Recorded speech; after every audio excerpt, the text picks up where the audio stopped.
Hi, good afternoon. Thanks very much for coming. We are going to have a BMT grand rounds today at the Moffitt Cancer Center, and I'm Claudio Anasetti. I will introduce, after about 15 minutes, Dr. Djulbegovic in the Division of Hematology, also Moffitt. We're going to be covering the question of whether mobilized blood stem cells are better or not to the bone marrow stem cells for allogeneic transplantation. And the outline is briefly presented here. I will review background data indicating that higher CD34 cell dose prevents transplant mortality in cord blood transplantation, sibling marrow transplantation, and unrelated marrow transplantation. There is an enormous body of data that indicate that peripheral blood mobilized stem cells contain higher number of CD34 cells than bone marrow. And the questions that a number of trials have been addressed and continue to ask at this time is whether we can improve outcome of our patients by using peripheral blood stem cells as opposed to bone marrow. Dr. Djulbegovic will discuss the 12 randomized sibling phase 3 trials that have addressed this question, and of course present in detail the meta-analysis that is performed with the Trialis group. And I will also review with you very briefly just recently published data on unrelated phase 2 trial and introduce the concept as to why a trial is undergoing now in unrelated donor transplants as well. Once you look at CD34 cell dose in cord blood transplantation, it has been known for a while that there is a significant effect of higher dose protecting from mortality. And this is both in siblings. If you look at the left panel, you see that the mortality is as low as 15–20% at 1 to 2 years, with a cell dose greater than 5.4 times 10 to the fifth CD34 per kilogram body weight, and goes up to 70% if you get to a cell dose less than 1.7 times 10 to the fifth CD34 cells per kilogram body weight. This is children's data. If you look at the right panel, it's adult data, and this is published by Mary Laughlin, and shows that the CD34 cell count that is less than 1.2 times 10 to the fifth per kilo is associated also with about half of the event-free survival. Once you're looking at bone marrow in sibling transplants, you also see very similar effect. This is data from Bittencourt and others, and you see on the left panel mortality curves that show doubling from 19 to 37% with less CD34 cell dose. The values here are usually related to the distribution in the population studied, and here it was just about 3 million. And of course, on the right panel, you see the survival increase from 40 to 64% with the higher CD34 cell dose. In unrelated donor transplant, Scott Rowley, Shelley Heimfeld, and I initiated this study that I presented at ASH and is still in preparation after I moved away from the Hutchinson Center, and shows that in unrelated marrow transplants, CD34 cell dose, in this case again higher than the median, is associated with a better disease-free survival in patients with hematological malignancy. We have looked at this question in great detail. First of all, the effect of CD34 cell dose was significant for overall mortality, with a hazard ratio of about 0.8 per 100 million nucleated, I'm sorry, in this case it was per million CD34 cell dose per kilogram body weight. So for every million of CD34 cell dose that you were going up between 1 and 5 million per kilogram, there was 20% mortality risk that was prevented. And this was kind of a striking result, and there was a fairly linear relationship between 1 and 5 million of CD34 cells per kilogram. This was mostly related to an effect on non-relapse mortality that was also significant with a 0.004 level. There was no effect of CD34 cell dose on relapse, so this was not an immunological effect. This was related to faster hematopoietic reconstitution, lower episodes of neutropenia after infection with cytomegalovirus and treatment with myelosuppressive drugs like ganciclovir or valganciclovir. The risk of graft-versus-host disease was not affected by higher CD34 cell dose. In fact, there was a suggestion that it was an inverse relationship, but was not significant in this analysis. Chronic GVHD was not affected in this study, and the prevalence of an ANC value greater than 500 per microliter was actually more likely to be sustained with peripheral blood than with bone marrow. In fact, there were almost no episodes of profound neutropenia with peripheral blood. With high CD34 cell count than with low CD34 cell count in this series.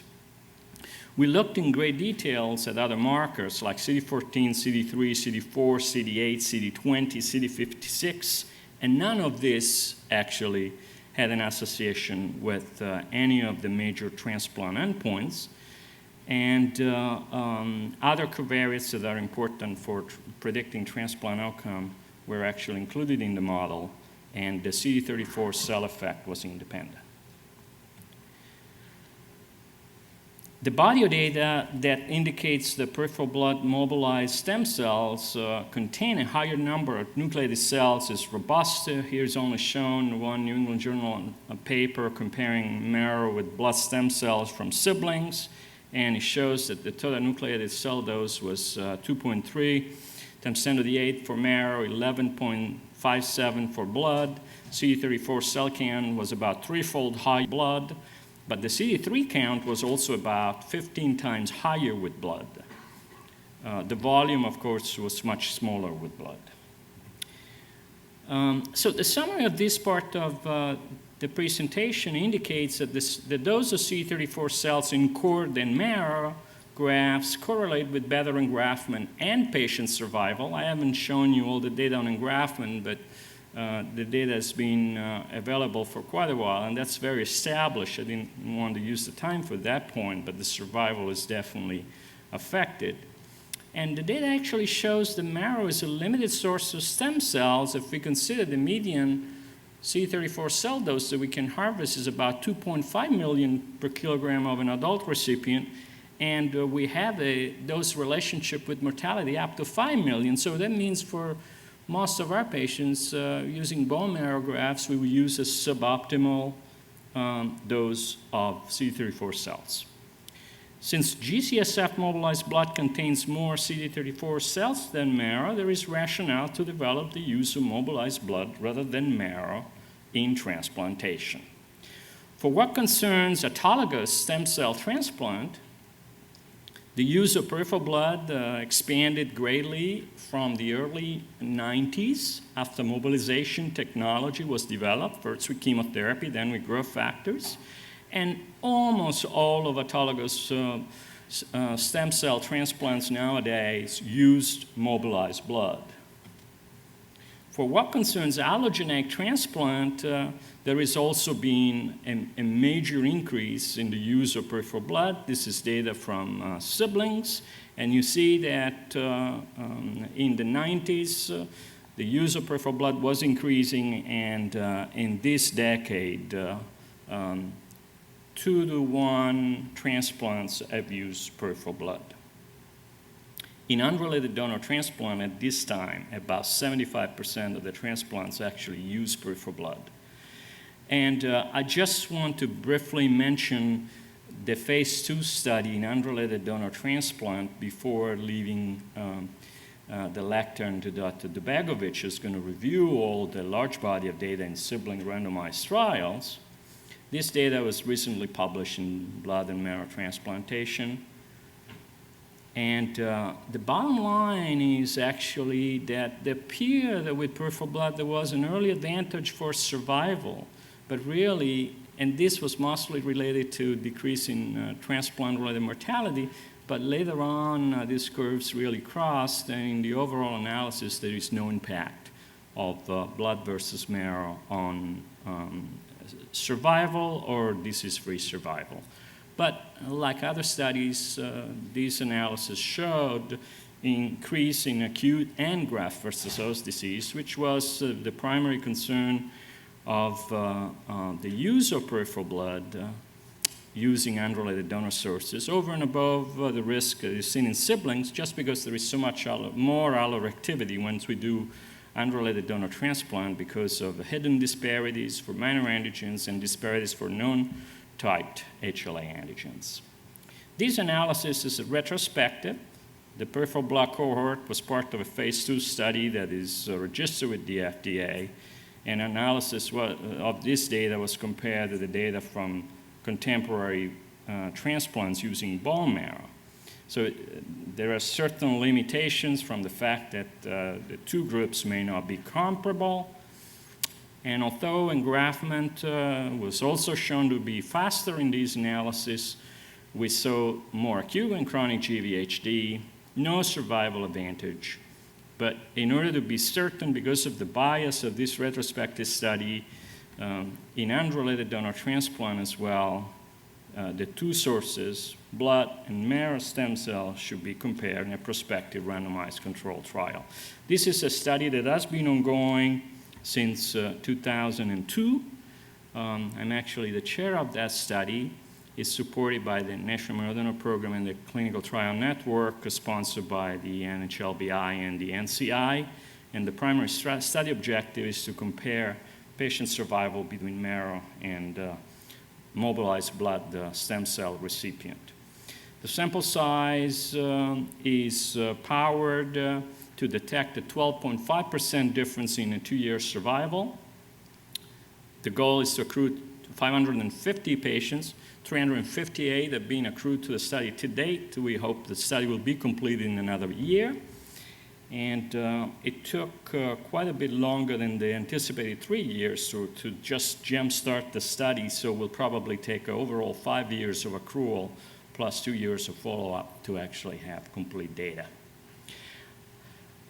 I'd like to have Dr. Djulbegovic come to the lectern and present his work on the sibling meta-analysis. Ben?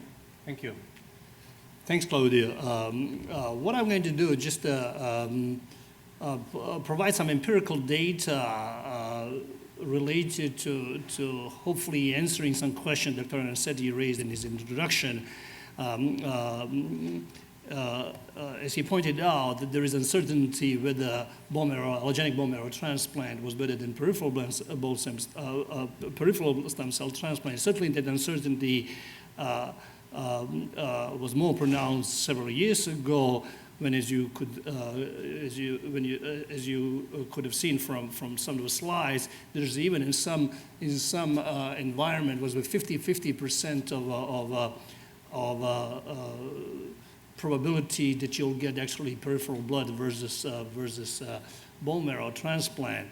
As you know, when that happens, when we're not sure what should we do, whether we should give this treatment or that treatment, instead of us fighting and making enemy, we should do trials.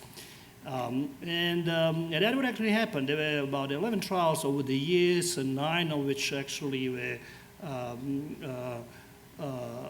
performed adequately and well, and then provided certain answers to this question.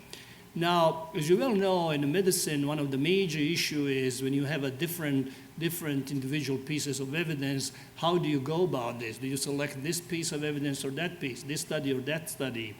And when you have that, like in this case, there were 9 trials that were published, or one actually was unpublished that we were able to get hold of it. then it's a time to synthesis of data. So the buzzword is a time for totality evidence using technique of meta-analysis. There are several techniques of meta-analysis. The most reliable is individual patient data meta-analysis, and this is basically what we actually did do, and we reported it in a couple of papers under the name of Stem Cell Trials Collaborative Group. And again, the introduction is already covered. At the time when we did it, there were 12 randomized trials, 13 trials in Japan, just was about to start, didn't accrue any patient. So that one, the data not available. I don't really know what happened with that trial. One trial was a small trial. It was not clear. It was randomized, so the randomized that was not actually, that didn't meet our eligibility criteria. Again, interesting point, when you looked at all these different trials, no consistent results between trials were seen for any of the major outcomes, precluding intuitive conclusion whether one treatment is better than others, hence requiring formal quantitative analysis. There was another trial which, I forgot to mention. There was a T-cell depletion trial that we believe there wasn't, that the eligibility criteria was sufficiently different for what we wanted to study, and therefore the T-cell depletion trial and another trial with prime bone marrow were excluded. Hence, we end up with the 9 trials, including 1,100 patients. If you look distribution according to diagnosis between bone marrow group and peripheral group, pretty much it reflects reality of bone marrow transplant. There were no trials that they really studied one homogeneous group of diseases. They enrolled all hematological malignancies, but because of randomization, we actually got pretty much uniformly distributed we get pretty uniform distribution between peripheral blood stems versus bone marrow group in terms of the diagnostic entities. I'm sorry, and I also thought in terms of prognostic features, which I'll show in a second.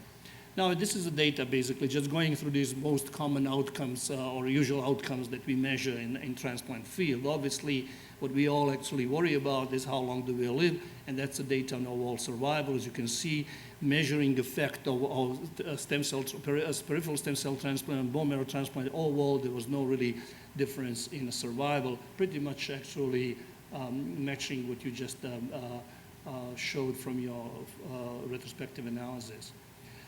If you look at disease-free survival, however, there was actually a slight improvement in disease-free survival, about 6% at 5 years in favor of peripheral stem cell transplant over BMT. If you look probability of relapse actually was low in a group treated with a peripheral stem cell transplant, and over 5 years that relapse would be about 8 to 10% decrease. If you look effect on, again, you always have to look effect on good outcomes and bad outcomes. Benefit, the risk is all what really matters in clinical medicine. If you look outcomes on acute GVHD, grade 2 to 4, there was no really difference in terms of one entity versus another, although as you expected, a relatively large number of patients did actually develop severe acute GVHD. If you look effect on chronic GVHD, here would be shown actually extensive stage. There was a pronounced effect in terms of extensive chronic GVHD was worse. It was more prevalent in group treated peripheral stem cells versus BMT, and at about 5 years, it's about a 15% difference. If you look effect in terms of neutrophil engraftment, as you well know, and Dr. Anasetti also showed, neutrophil engraftment was faster in peripheral stem cell blood group, again for the reason that Claudio explained. If you look at effect on platelets, that's also a well-known phenomenon. Engraftment in terms of platelet engraftment was faster in peripheral stem cell group. If you look effect on non-relapsed mortality, there was no difference in terms of non-relapsed mortality between two groups. Now, what we try also to, what we wanted to do, again, ideal of all clinical medicine can be tailor our intervention to that particular individual. That's the the dream that will never come completely true, but that's what drives medicine forward. So we actually a priori defined what we call it favorable and unfavorable prognostic group, and then try to see if effects between peripheral stem cell transplant and bone marrow transplant do actually matter, or they're different between favorable and unfavorable prognostic groups. And as you can see here, the beauty of randomization allowed almost equal distribution in terms of prognostic groups, in terms of prognostic feature between two groups. Okay, so now if you look effect on survival in good group prognosis, there was no difference. Survival was equivalent both in two groups. If you look effect on survival in patient poor prognosis groups, that's where we notice difference. Survival was better in a group treated with peripheral stem cell transplant, and significantly so, about at 10% at 5 years. If you look effect on disease-free survival, again, there was no really difference in terms of effect in good prognosis group. However, in poor prognosis group, that was more pronounced, again, about 10% absolute difference in terms of patient benefiting from peripheral stem cells over bone marrow transplant. Now, again, if you look effect on probability relapse and good prognosis group, interestingly here, we did find in good prognosis group decreased probability relapse in peripheral stem cell transplant group, but a bit more pronounced, even more pronounced in the group of patients, in the group of patients who had a poor prognosis. Now, just all of these zillion slides and data, just to summarize, it's a beautiful forest plot. As you know, or should know by now, this is a classic forest plot, which is showing subgroup analysis on these outcomes I just reviewed for you. And again, this is a line of indifference showing here hazard ratio. And that line on 1 means there's no difference between two groups. If this square, which represent point estimate and confidence interval, falls on the left side, then in this particular, then peripheral stem cell transplant is better. If it falls on the right side, then BMT transplant is better. Again, reviewing for you, there was no, the survival, there was no difference. Relapse mortality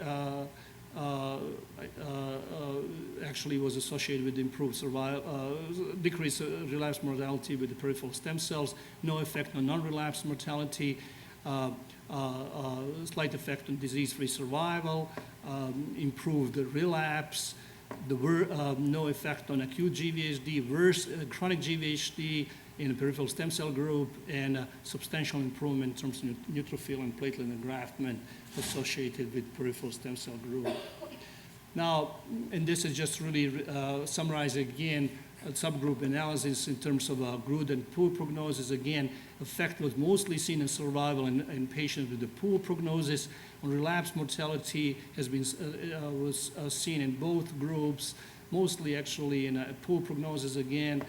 No effect on non-relapse mortality, substantial effect on disease-free survival in poor prognosis group, and effect on relapse in both groups. Now, this was already published a couple of years ago in Journal of Clinical Oncology. What we had never really published, because remember we have a total 1,100 patients, but there were a bunch of but the group consisted of many different type of diseases, and we obviously would like to know what's the effect on different type of diseases. And our group, meaning stem cell collaborative group, felt that these groups are too small that they can really provide meaningful answer to clinicians. So we never actually published these data. But here I'm showing then actually for curiosity, or you can draw whatever conclusion you want. With understanding, we're dealing really with number of events, and power of studies in generally was inadequate. Again, if you look effect on CML, it appears that we're seeing, although number of patients really quite small, seeing effect in improving survival in patients with CML with poor prognosis, defined as a patient treated in accelerated phase of blastic crisis. No effect on ALL, effect on AML in poor prognosis group in terms of favoring peripheral stem cell transplant. Interestingly, well, what not that interesting trend toward favoring good prognosis MDS. Whether you should have a transplant patient with good prognosis MDS, that's a separate issue. But as you can see, almost you never see effect favoring BMT. You may argue there's no difference, but whether peripheral is better or whether peripheral is better on BMT. But in no case we saw actually that BMT was superior.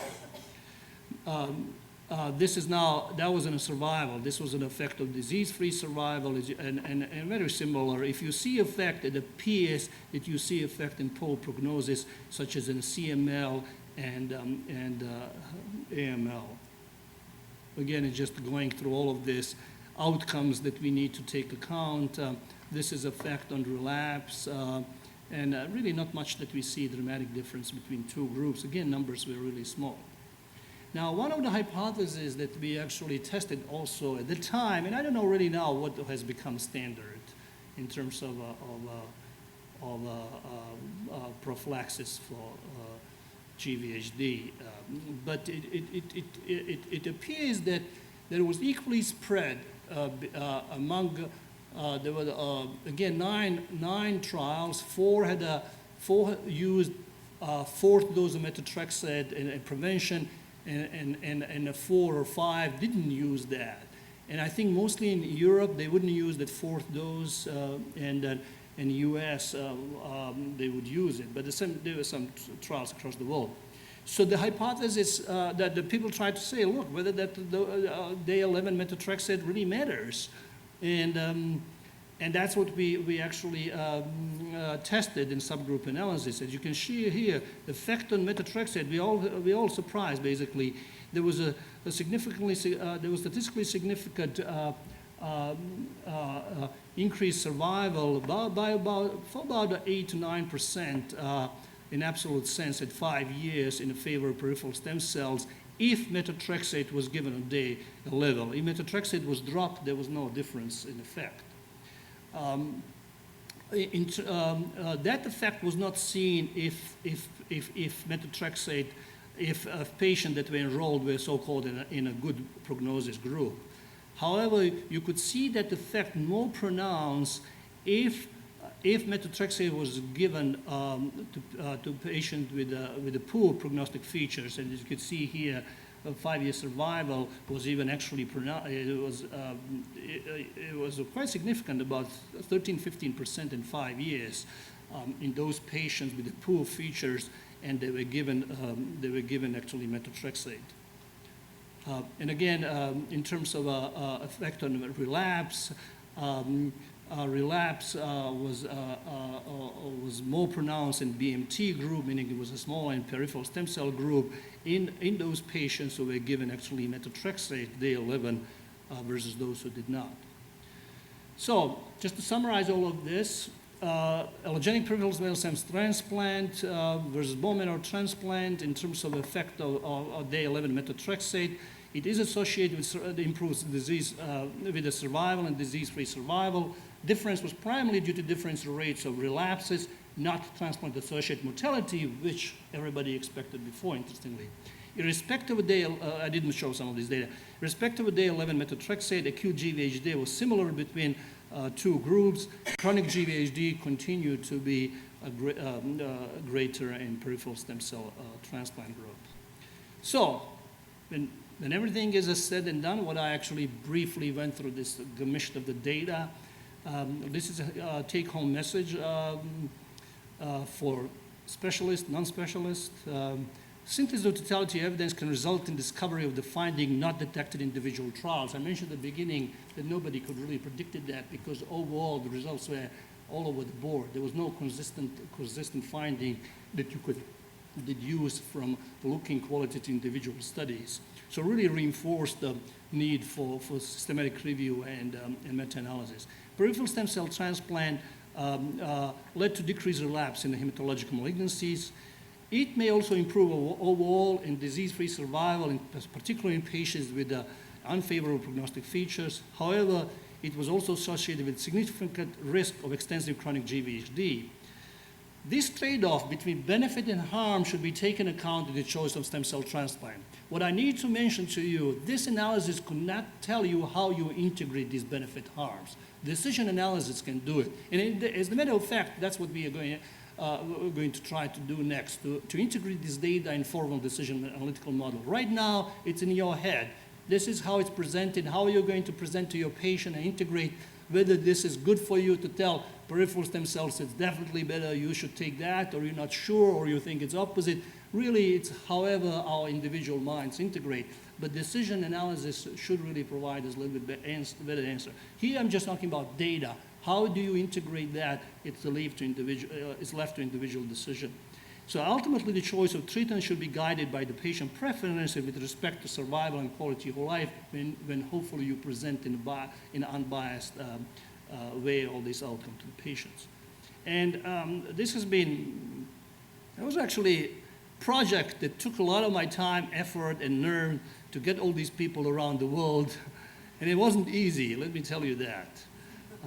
With the transplant, yeah, that's one of the reasons that actually I left the transplant field. I couldn't deal with the prima donna from transplant anymore. And then a trial was, this study was funded by NIH, and we were grateful for that. And I think I'll give a lesson back to Dr. Anasetti. Thank you.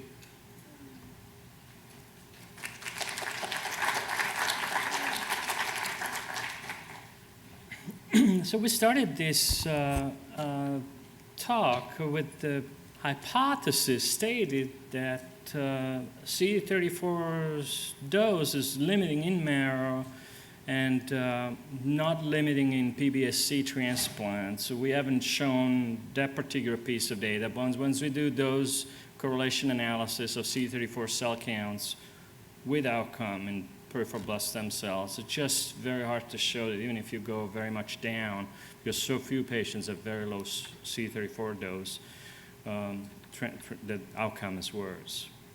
However, the increased CD34 dose in blood stem cells did not realize the potential for decreased mortality that had been hypothesized from the marrow data. And so this remains very much an open issue, why that is the case, why that much better engraftment, prompter engraftment, more robust engraftment actually doesn't improve outcome. And most likely that is because the increased dose of CD3 and CD34 cells was associated with both acute GVHD in some studies, but of course not in the meta-analysis, that is the most robust piece of evidence we have, and we definitely with more chronic GVHD. We see that in our patients, we see that in the meta-analysis.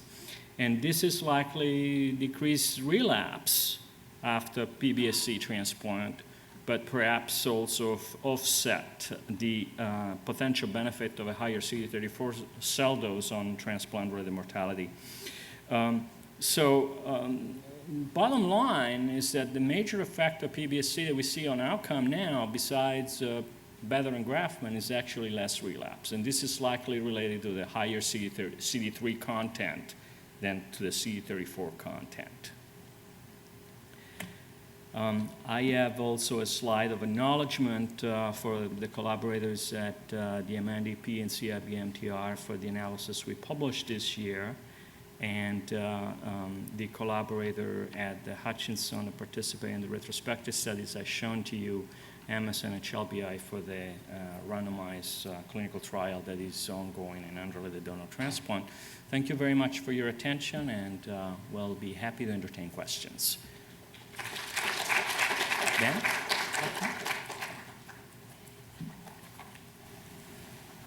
The question is whether there are combination studies with both peripheral blood and bone marrow. So Most of the studies using combination have been with CD34 selected products, and that was aiming at increasing the number of CD34 cells in the graft after removal of T cells, because in that setting you have higher probability of graft loss and loss of GVL effect.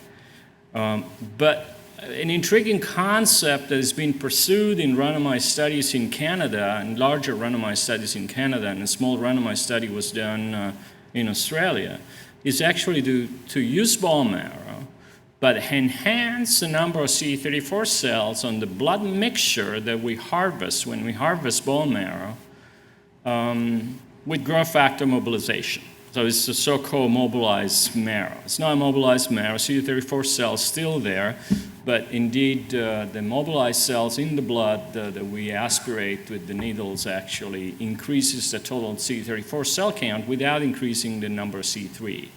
And so it's intriguing to think, in fact, that that could actually perhaps capitalize on the increased number of CD34 cells that is seen after GCSF mobilization without increasing graft versus host disease, mostly chronic, that is seen with peripheral blood stem cells. This has been tested now in randomized studies. I just want to make one comment and this is, you know, I'm trying to not to sound rude, which I don't want to be.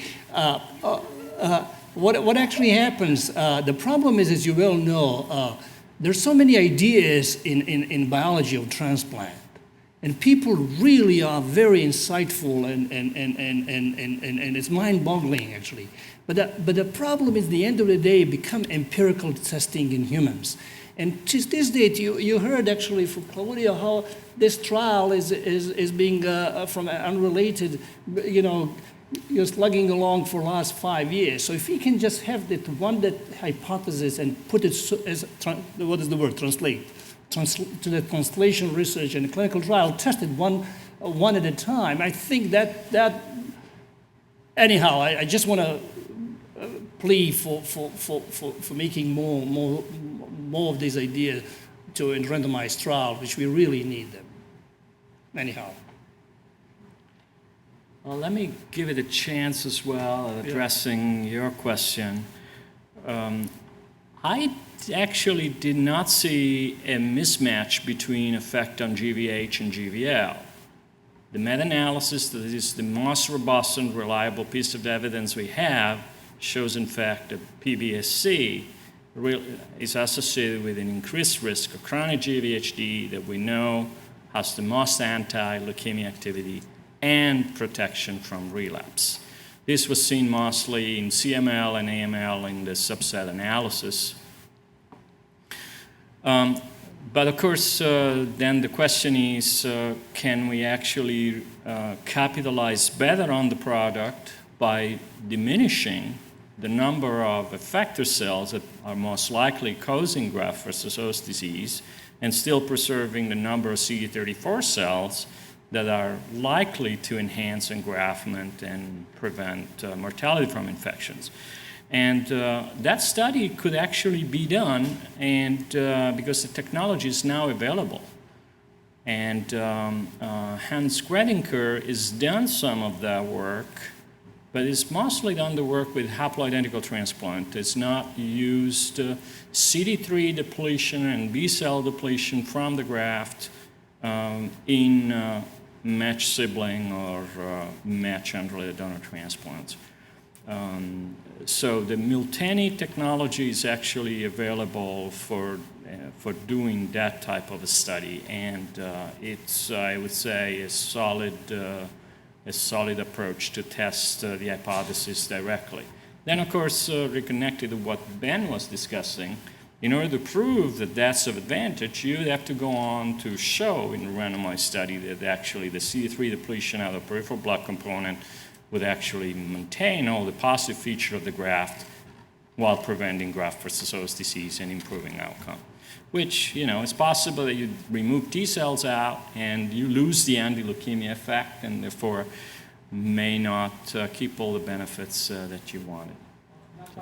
Yeah, I have a hard time understanding the question. If you're asking about T-cell add-back to a bone marrow graft, that trial has been done, published in '89 by Keith Sullivan and the Seattle group in New England Journal of Medicine, and actually showed that acute and chronic graft-versus-host disease goes up substantially, and so does mortality. And relapse in that study was not affected. It's very much easy to show that acute and chronic graft-versus-host disease go up with more T cells. There wasn't a appreciable effect on relapse. But of course, you would have to grade the number of T cells at back. And then when you start to do that, you deal with issues that the precursor frequency of alloreactive T cells are very different according to the genetic disparity combinations. There are still pairs of siblings that develop GVHD and others that don't, and so it's for unrelated donors. And so then you would have to, if you wanted to do it properly, know what that precursor frequency is and then tailor that in a study, which is impossible to do.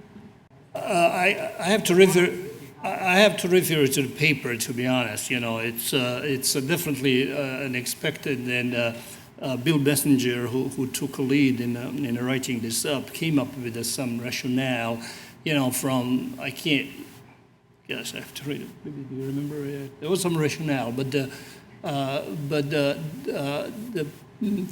one of the things is, the methotrexate bind fast ligand, perhaps by down. I'll be speculating now. It's in the paper. I have to refresh my memory on hypothesis, but it's definitely something that was discussed. I'm sorry about that, but I'm just on a service. Sorry. No, again, I think that we're seeing the two phases of the same process.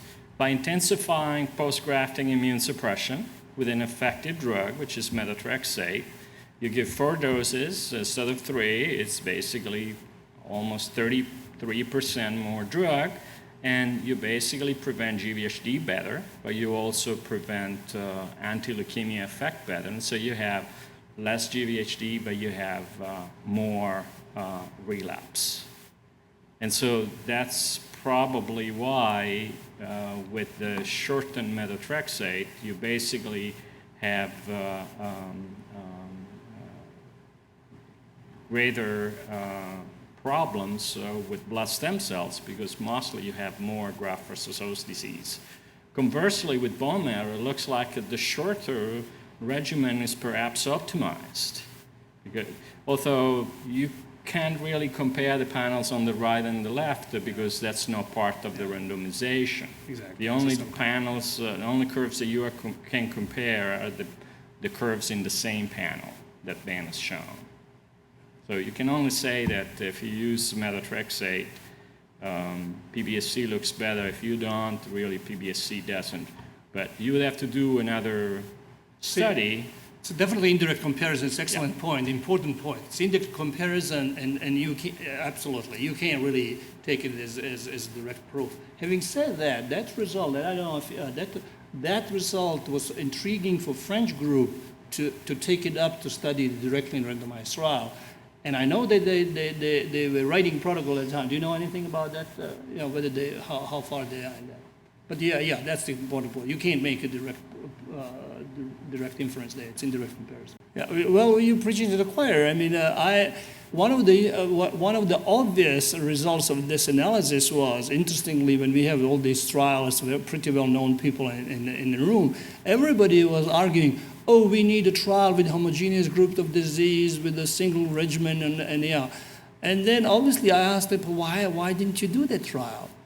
That's the nature of the beast in transplant. I mean, the disease is relatively rare. Most centers see between 150 and 200 patients, and you have to go multi-center. That's expensive. So this is the next best. I agree with what you said. The question is whether marrow is associated with suppression in what way? Yeah, that's a good point. So marrow contains mesenchymal stem cells that have suppressive function. It's a non-specific suppression predominantly by TGF-beta production. It's non-MHC restricted.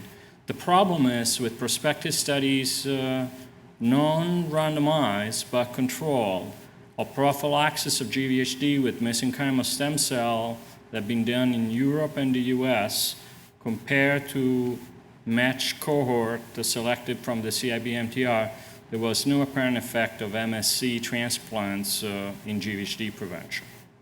Yeah, that's a good point. I mean, it would be hard to test. You would have to actually, you know, if you want to show the inverse, you would have to deplete them out because there's no other way to add them back in. Because I don't think you're going to collect 2 liters of marrow and just give 1 plus additional MSC from the bone marrow. I think it's Alex and then Bill. Yeah, that's a very good point. So first of all, bone marrow contains many more T regulatory cells than peripheral blood transplants, both in the terms of CD4s25 Tregs and NKT cells. And after peripheral blood transplants, both in mouse and in humans, polarization towards the Th2 phenotype has been described. We don't really see this chronic GVHD that Ben has shown you very clearly. It's really not very much a Th2 disease. What we see is aggressive, acute, persistent, recurrent GVHD that lasts many months. So I'm not really sure that I can claim a lot of PBSC effect on Th2 polarization, but the concept is absolutely correct. These 2 sources, and this is exactly the point of the whole talk, that it's not just more cells, the cell mixture is different and the quality of the products is different, and therefore we perhaps not achieved as good of a data as we could have for our patients if we could engineer the graft properly. Yeah, the PAN paper from the Ferrara lab clearly showed that pretreatment with GCSF leads to Th2 polarization and this transfers. And in humans, GCSF is proven to be immune suppressive after hematopoietic transplants. The best data on this is actually, I would say, it's not meta-analysis data from 1,111 patients. It's basically an uncontrolled retrospective comparison of a cohort of patients receiving a haploidentical T-depleted transplants with GCSF treatment after transplant as opposed to no GCSF treatment after transplant. And the paper is in Blood by Albion and Velarde, and actually shows that GCSF given after transplant impairs T-cell repopulation and keeps CD4 counts low and impairs immune recovery, increases the number of infections developing later on, in the first 9 months. So the mechanism is mostly at the antigen-presenting cell level that basically blocks IL-12 production. So yes, the GCSF is an anti-inflammatory cytokine that may have some immune suppressive activity, both in the setting of mobilization or in post-transplant therapy. That's a very good point. But a little bit unrelated, but as you know, GCSF also does lead, in terms of platelets engraftment, is well-known phenomenon. It does lead to, the presses platelet engraftment. So you're right. I mean, GCSF, we don't even talk about that, but it must have played some role there. Yeah, actually, we did. The problem again, we had only half of the data, and the colleagues thought this is unreliable. We actually even tried to look at this. I actually had the same idea at that time. I wish we talked about this 2 years ago when I was really very up on all of these things, So the idea was, look, T cells must be different from in peripheral stem cell or BMT, and everybody said this is a stupid idea, just leave it. So we did look, and really I have to tell you, it's didn't really pin out anything dramatically. There's a lot of confounding there. Different outcomes were associated. We looked at all these outcomes. So we have a multiple comparison. Some outcomes associated with the increase, with the CD34, one CD3. So the answer is really nothing that pan out that we can reliably say, indeed, we're talking about association. But part of that's just we didn't have enough data. So the question is still out there. I mean, as you well know, decision making is a three-angle process. One is evidence, another is setting in which you work, and ultimately it's patient's preferences. If you respect patient's autonomy, the problem is it is tough to present all these data and a lot of patients to understand. And plus, we're so busy, and you have to give the answer that you believe is the best. So I didn't really make that point that it's difficult to integrate in the end, because remember, all of these are probabilistic information, but in the end, we make a decision categorical, yes or no. So it's very difficult to integrate all these different 8 or so outcomes, which are given in a very probabilistic sense, and then tell you, okay, BMT is worse or better. This is like this is where art of medicine is right now. Hopefully, we'll end up doing the decision model to kind of help with that question.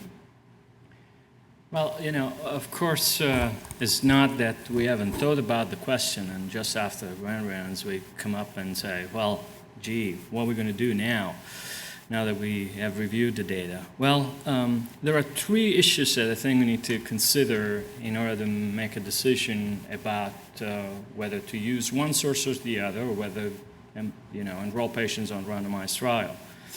The first one is that the patients we get are mostly patients with advanced disease. The last that I looked at our series, the last series that I looked of ours, I should say, 72% of them had high-risk disease. Not just high risk from the point of view of Ph-positive ALL in first remission, meant advanced active disease at time of transplantation. And so those are the patients that actually, in Band's analysis, benefit them, and in individual randomized trial that enrolled high-risk patients benefit the most from peripheral blood stem cell. The second issue is we made a deliberate decision that in order to go up with the age limit of the patients that we enroll in allogeneic transplant, we have reduced the toxicity of the regimen by omitting cyclophosphamide and whole body radiation. And so now we are with a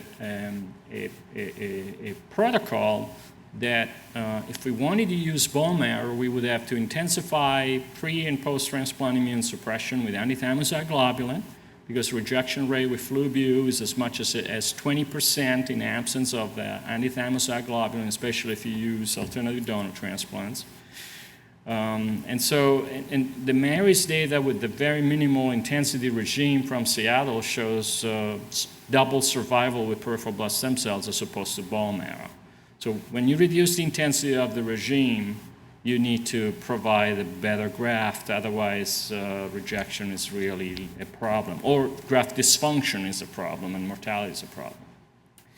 And the third issue is, we could enroll patients that receive unrelated donor transplants that perhaps really what we've talked about, but of course protocol competition is always an issue, and if we discuss this and decide as a group to prioritize to randomize those patients for the next 12 months, studies ongoing, we would look good to the CTN. Thank you very much. Okay. Thank you.